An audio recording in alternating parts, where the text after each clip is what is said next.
देखिए, बिहार की राजनीति में काफी हलचल देखने को मिल रही है। एक तरफ है विधानसभा चुनाव और ऐसे में महागठबंधन में अभी तक सीट बंटवारे को लेकर काफी गहमागहमी देखी जा सकती है। एक तरफ मुकेश सहनी है जो अपनी मांगों को लेकर अभी तक अड़े हुए हैं, तो दूसरी तरफ जो कांग्रेस है और भी दल है महागठबंधन में, वो भी अपनी अपनी मांगों को लेकर अड़े हुए हैं। और ऐसे में मुकेश सहनी ने बड़ा जो है मांग है अपनी कर दी है कि 40 सीट से वो नीचे नहीं लेंगे और ऐसे में डिप्टी सीएम पद भी उनको चाहिए। तो क्या कुछ अब होने वाला है? क्या मुकेश सहनी पाला बदल लेंगे? ये भी चर्चाएं और कयास जो है काफी लगाए जा रहे हैं। और मुकेश सहनी की हाल के दिनों में जो चर्चाएं चल रही है उससे जो साबित हो रहा है कि मुकेश सहनी अब तेजस्वी यादव का साथ छोड़ सकते हैं, पाला बदल सकते हैं या फिर अकेले चुनाव भी लड़ सकते हैं। ऐसी चर्चाएं और कयास जो काफी लगाए जा रहे हैं। नमस्कार, मैं कोमल और आप देख रहे हैं दर्श न्यूज।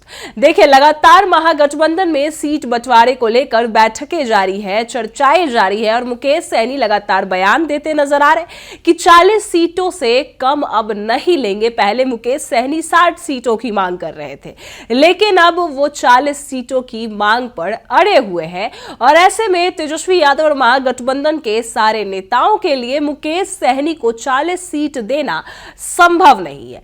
महागठबंधन में वीआईपी पार्टी मुकेश सहनी को 14 सीट देने की बात कही गई है कि 12 से 14 seat VIP party Mukesh Sahani को दी जाएगी। लेकिन डिप्टी सीएम पद को लेकर अभी तक कुछ ऐसा बड़ा बयान सामने नहीं आया है। वही मुकेश सहनी जो है लगातार यही कहते नजर आए हैं कि सीटों से तालमेल तो कर रहे हैं, लेकिन मला का बेटा ही डिप्टी सीएम बनेगा, यानी उप मुख्यमंत्री जो है वो मुकेश सहनी ही होंगे। ये भी कहते नजर आए हैं कि तेजस्वी यादव मुख्यमंत्री होंगे और मला का बेटा मुकेश सहनी जो है वो उप मुख्यमंत्री यानी डिप्टी सीएम होंगे।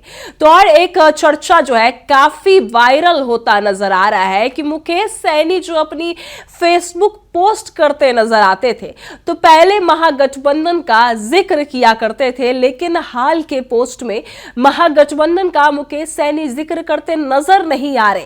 तो इस वजह से कहीं ना कहीं जो कयास है वो काफी लगाए जा रहे हैं कि एक बार पहले पोस्ट को देखिए जो पहले मुकेश सहनी करते नजर आए हैं, कि इस ट्वीट को देखिए कि क्या कुछ मुकेश सहनी पहले लिखते नजर आए हैं। पहले मुकेश सहनी लिखते नजर आए हैं कि बदलाव को तैयार है बिहार, और पोस्टर में देखिए लिखा हुआ है कि 14 नवंबर को आ रही है महागठबंधन सरकार। पहली पोस्ट में मुकेश सहनी महागठबंधन का जिक्र करते नजर आ रहे और महागठबंधन बड़े बड़े शब्दों में लिखा है। फिर वही दूसरे पोस्ट अब आप देखिए कि उसमें क्या कुछ लिखा है। उसमें भी लिखा है मुकेश सहनी ने बदलाव के लिए तैयार है बिहार, 14 नवंबर को आ रही है महागठबंधन सरकार। और महागठबंधन इसमें भी बड़े बड़े अक्षरों में लिखी दिख रही है।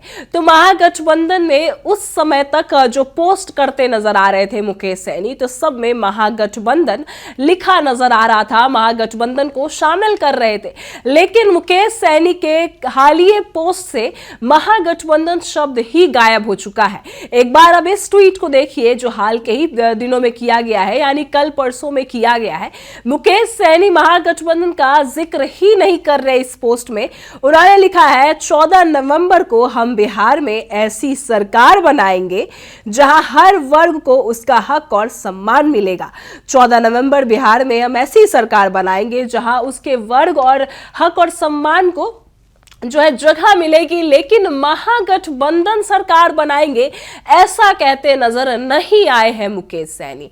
तो इन पोस्टों से जो कयास है काफी लगाए जा रहे हैं कि शायद मुकेश सहनी की जो मांगे हैं वो पूरी नहीं हो रही, इस वजह से अब मुकेश सहनी पाला बदल सकते हैं या फिर अब निर्दलीय भी चुनाव लड़ सकते हैं, यानी अकेले चुनाव लड़ सकते हैं। लेकिन बात करें एनडीए खेमे मुकेश सहनी को ज्यादा जो मांगे हैं वो ज्यादा पूरी कर रही थी, ज्यादा ऑफर दे रही थी। तो कहीं ना कहीं ये जो कयास है काफी लगाए जा रहे हैं कि मुकेश सहनी एनडीए में शामिल हो सकते हैं या पाला बदल सकते हैं। तो इस वजह से इनके पोस्ट से अब महागठबंधन ही गायब हो चुका है, क्योंकि यही बात है कि मुकेश सहनी की जो मांगे हैं वो पूरी नहीं हो पा रही है। इस वजह से कहीं ना कहीं अब मुकेश सहनी जो है वो पाला बदल सकते हैं। और यही नहीं, आपको बता दें कि राजनीतिक पंडित जो है वो मानते हैं कि अगर उनके मन मुताबिक सीट और डिप्टी सीएम पद नहीं मिलेगा तो मुकेश सहनी जो है महागठबंधन में क्यों रहेंगे। जब कम सीट पर लड़ना है तो एनडीए में चुनाव लड़े। बीजेपी ने तो मुकेश सहनी को ठीक ठाक विधानसभा सीट के साथ राज्यसभा सीट का भी ऑफर दिया था। और ऐसा हम नहीं कह रहे, ये सिर्फ चर्चा है, कयास लगाए जा रहे हैं कि राज्यसभा सीट का भी ऑफर दिया था। एक बार कहते भी नजर आए हैं, मुकेश सहनी बयान देते नजर आए हैं कि भाजपा उनको सीटों के साथ साथ राज्यसभा का भी ऑफर देती नजर आई थी।